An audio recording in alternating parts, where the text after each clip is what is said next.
It's clear from driving along this prom that work on the highway is long overdue. Now, Phil Gawne, who's with me, has come up with a radical proposal which will completely transform this area. Phil, we're just driving along Loch Prom. We've come through the first set of traffic lights.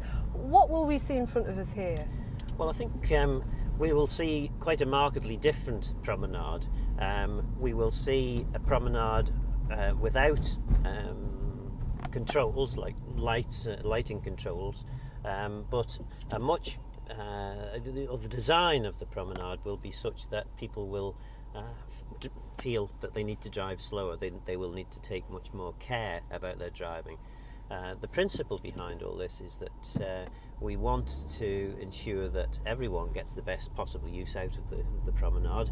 So there'll be more space for pedestrians, significantly more than there currently is. There will also be more parking spaces available at this end of the promenade, and we will have safer access across the road for pedestrians. So as we're driving along here, I mean, we've been through several sets of traffic lights already to take us the length of Loch Prom. They'll all be disappearing, won't they?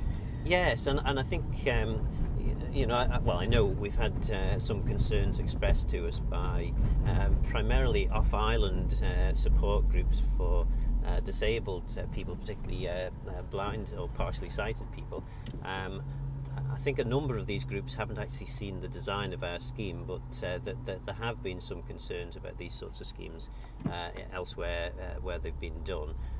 So I understand that people have concerns, but I believe that the design features that we're incorporating should be sufficient to alleviate those concerns. Certainly we're continuing to work very closely with various support groups for the blind and partially sighted to try and make sure that what we do design works best for the people, for those people and indeed for everybody concerned.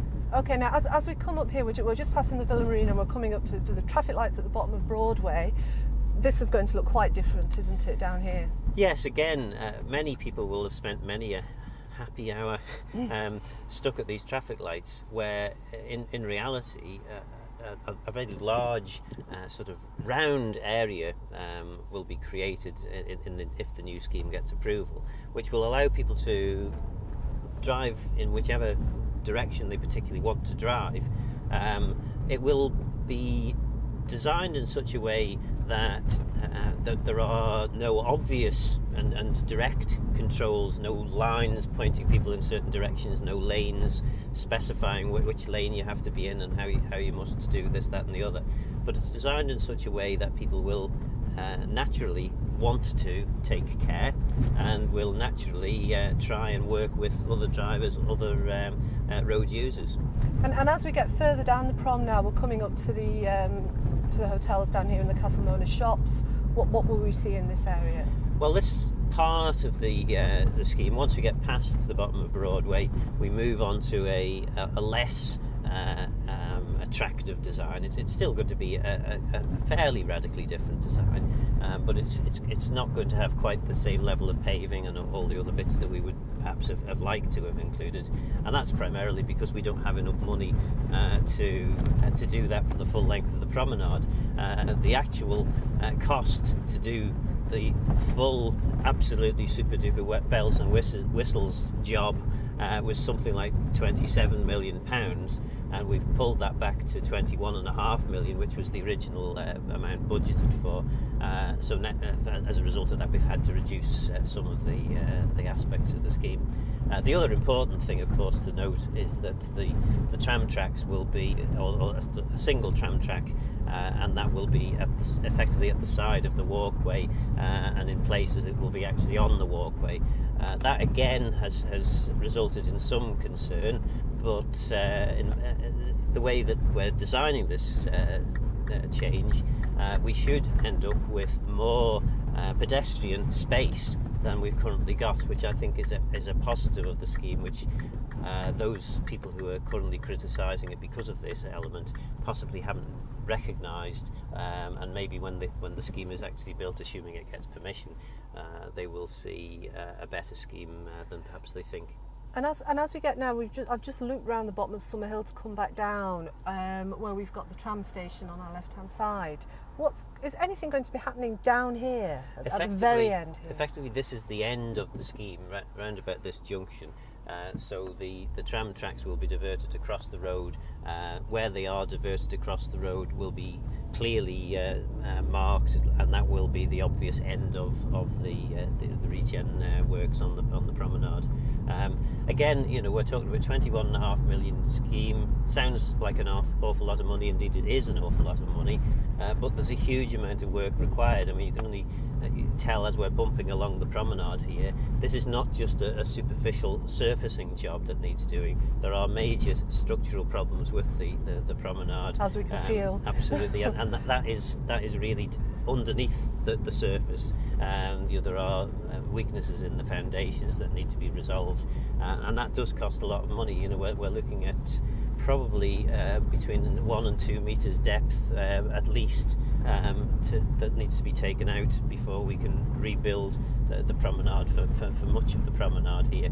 Added to which, of course, shifting the tram tracks is going to cost money, but people who say, well, why not just leave the tram tracks alone, are missing the point that you can't do the sort of scale of civil engineering that we need to do here and leave the tram tracks in the place that they currently are. So we would have to shift the tracks, and if you're going to relay the tracks, you may as well relay them in a place which is more suitable for their use.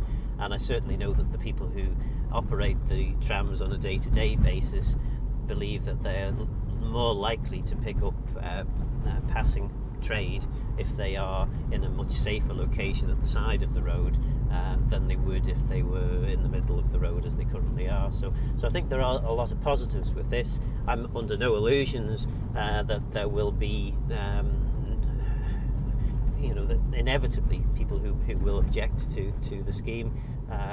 It is a very, very big scheme. It is fundamental to the look of Douglas, and it is going to be a real challenge to persuade everybody, or it was always going to be a challenge to persuade everyone to support it. I think because it's a radical scheme.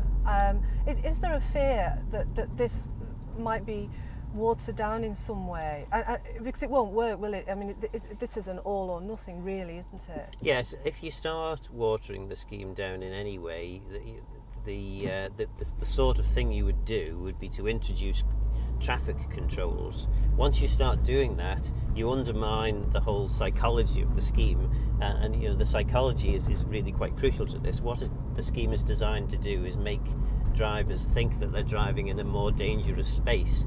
By making them think that, they will automatically drive more carefully and be far more responsive and understanding of the needs of other road users.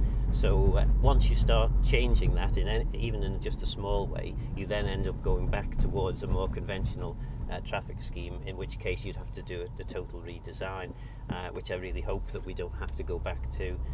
What we've come forward with is something that is going to be, in my view anyway, a really inspiring scheme. It will help improve highways design on the island, and as far as Douglas is concerned, it'll boost the value of the properties on the promenade. It will provide a far more accessible promenade for both motorists and pedestrians, and I'm obviously very supportive of what we've now come forward with.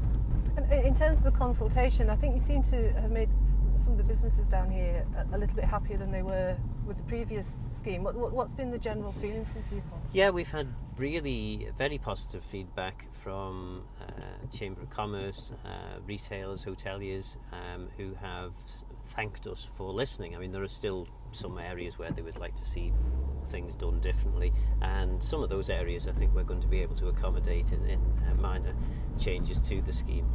But generally it has been very well received. So we've got Douglas Borough Council of support of the scheme, we've got the Chamber of Commerce support of the scheme, hoteliers, retailers supportive, and at the moment, based on my inbox, a kind of a 50-50 split between the other users of the promenade as to whether they like the scheme or whether they don't. And when will this be coming before Tynwald for approval? Well, first of all, we would need to seek planning permission, and again, I'm not making any assumptions that we're definitely going to get planning permission. but we'll be going for planning permission at the end of this month. Then hopefully, if everything goes well, we would be aiming to get Tynwald approval in October, in which case we would start the works round about November of this year. If all goes well, we should be finished in about 3.5 years' time, but we've programmed in a 5-year scheme because inevitably there will be snags along the way. We don't know what the weather's going to do. We don't know what other unforeseen circumstances there may be. So, it's a bold scheme, imaginative scheme, and I do hope people will support it.